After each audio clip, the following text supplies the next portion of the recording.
وَإِذْ قَالَ إِبْرَاهِيمُ رَبِّ اجْعَلْ هَٰذَا بَلَدًا آمِنًا وَارْزُقْ أَهْلَهُ مِنَ الثَّمَرَاتِ مَنْ آمَنَ مِنْهُم بِاللَّهِ وَالْيَوْمِ الْآخِرِ قَالَ وَمَنْ كَفَرَ فَأُمَتِّعُهُ قَلِيلًا ثُمَّ أَضْطَرُّهُ إِلَىٰ عَذَابِ النَّارِ وَبِئْسَ الْمَصِيرُ۔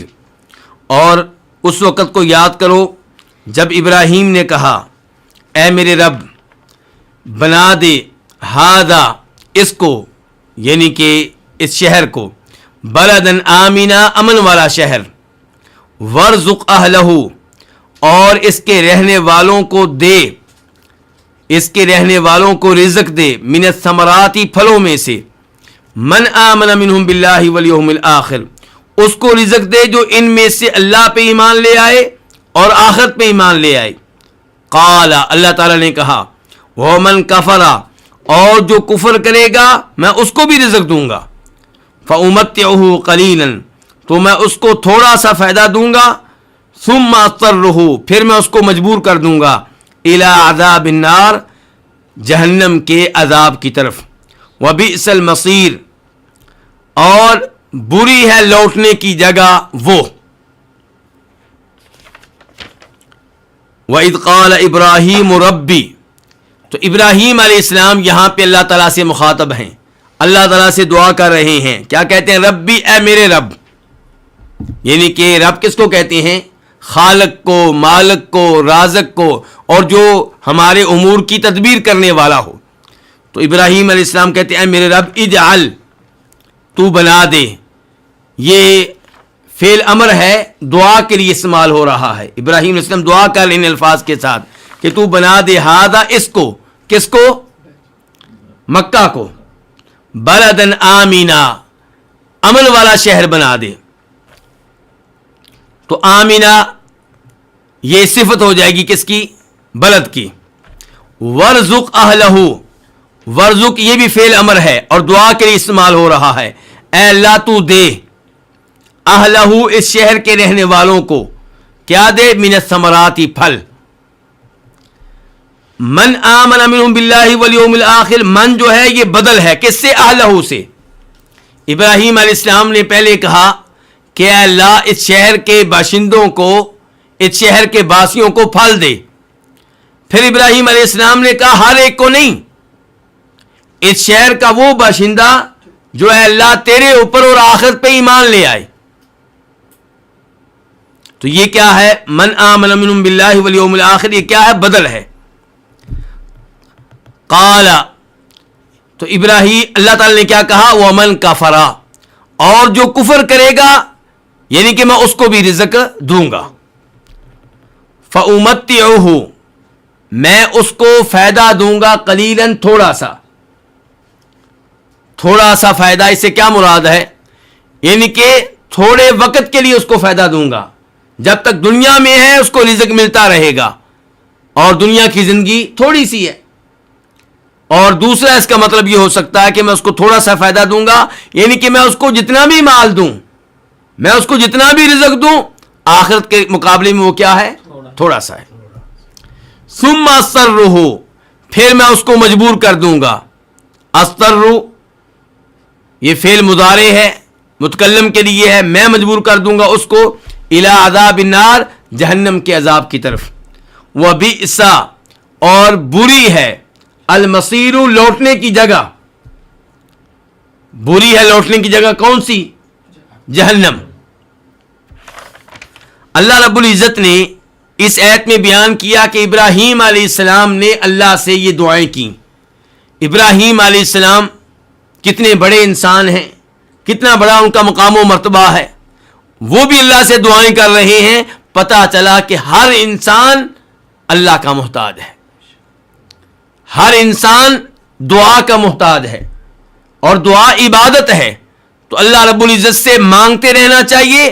یہ انبیاء کرام علیہم الصلوۃ والسلام کی سنت ہے، ان کا طریقہ کار ہے، اور ہر نبی نے کس سے سوال کیا ہے؟ اللہ سے۔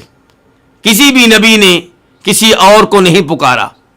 آپ دیکھ لیجئے قرآن میں جتنی بھی دعائیں آئی ہیں، کہیں یہ نہیں ملے گا کہ آدم علیہ السلام نے یا ابراہیم علیہ السلام نے جناب محمد صلی اللہ علیہ وسلم کو پکارا ہو، یا اللہ تعالیٰ سے دعا کرتے ہوئے اللہ تعالیٰ کو آپ کا واسطہ دیا ہو۔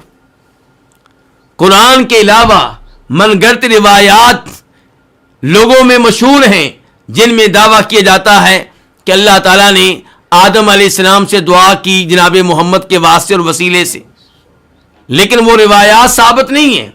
آپ قرآن کی دعاؤں پہ غور کر لیں تو آپ کو پتہ چلے گا کہ ہر نبی براہ راست اللہ سے مخاطب ہے، اللہ سے مانگ رہا ہے، اللہ سے دعا کر رہا ہے، اور یہاں پہ ابراہیم علیہ السلام اللہ سے دعا کر رہے ہیں، اور اس پہلی دعا سے کہ اللہ اس شہر کو امن والا شہر بنا دے، اس سے پتہ چلا کہ امن و امان کی کیا اہمیت ہے۔ اس لیے مسلمان حکمرانوں کو چاہیے اور مسلمان لوگوں کو چاہیے کہ اپنے معاشرے میں امن و امان کو برقرار رکھیں، اور شاید یہی وہ حکمت ہے جس کی وجہ سے مسلمان حکمران کی اطاعت کرنے کا حکم دیا گیا، اس کی بات سننے کا حکم دیا گیا، جب تک کہ اس کے اوامر شریعت کے مطابق ہوں، شریعت کے خلاف نہ ہوں۔ اگر اس کا کوئی آرڈر شریعت کے خلاف ہے تو وہاں پہ اس کی اطاعت کرنے کی اجازت نہیں ہے، لیکن اسلحہ اٹھانے کی بھی اجازت نہیں ہے، خروج کرنے کی اجازت نہیں ہے، بغاوت کرنے کی اجازت نہیں ہے۔ وَارْزُقْ أَهْلَهُ مِنَ الثَّمَرَاتِ، ابراہیم علیہ السلام نے اللہ سے پہلے نمبر پہ امن و امان مانگا، دوسرے نمبر پہ کیا مانگا؟ رزق مانگا کہ اے اللہ جو مکہ کے رہنے والے ہیں ان کو رزق دے۔ اور آج آپ دیکھ لیں کہ مکہ بظاہر وہ زمین ہے جو پتھریلی ہے، جہاں پہ کھیتی باڑی ممکن نہیں ہے۔ اگر معمولی سی کھیتی باڑی ہوتی ہے تو وہ دیگر شہروں کے مقابلے میں کوئی حیثیت نہیں رکھتی، اس کے باوجود اس بنجر زمین میں، اس پتھریلی زمین میں وہ سارا رزق پہنچ رہا ہے جو دنیا میں کہیں بھی پایا جاتا ہے۔ آپ عمرے کے لیے جائیں، آپ حج کے لیے جائیں، آپ کو مکہ اور مدینہ میں وہ رزق ملے گا جو ہو سکتا ہے آپ کو اپنے ملک میں نہ ملتا ہو۔ تو یہ ابراہیم علیہ السلام کی دعا کی قبولیت ہے، اللہ نے ان کی دعا کو قبول کیا ہے۔ تو وَارْزُقْ أَهْلَهُ، اے اللہ تو دے اہلہ اس شہر کے رہنے والوں کو کیا دے؟ من الثمرات، پھل دے۔ ابراہیم علیہ السلام نے پہلے دعا کی تھی کہ اے اللہ جیسے تو نے مجھے امام بنایا ہے میری اولاد کو بھی امام بنانا۔ تو اللہ نے کہا تھا کہ ابراہیم میرا یہ عہد تیری اولاد کے ظالموں کے لیے نہیں ہے، جو ظالم ہوں گے کفر کی راہ اختیار کریں گے انہیں امامت نہیں ملے گی۔ تو ابراہیم علیہ السلام نے اس کے مطابق یہاں پہ خود ہی کہہ دیا کہ اے اللہ مکہ کے رہنے والوں کو رزق دینا، لیکن ان کو جو مومن ہوں، جو تیرے پہ ایمان لانے والے ہوں، جو آخرت پہ ایمان لانے والے ہوں۔ اللہ تعالی نے کہا نہیں، ابراہیم میرا رزق سب کے لیے ہے۔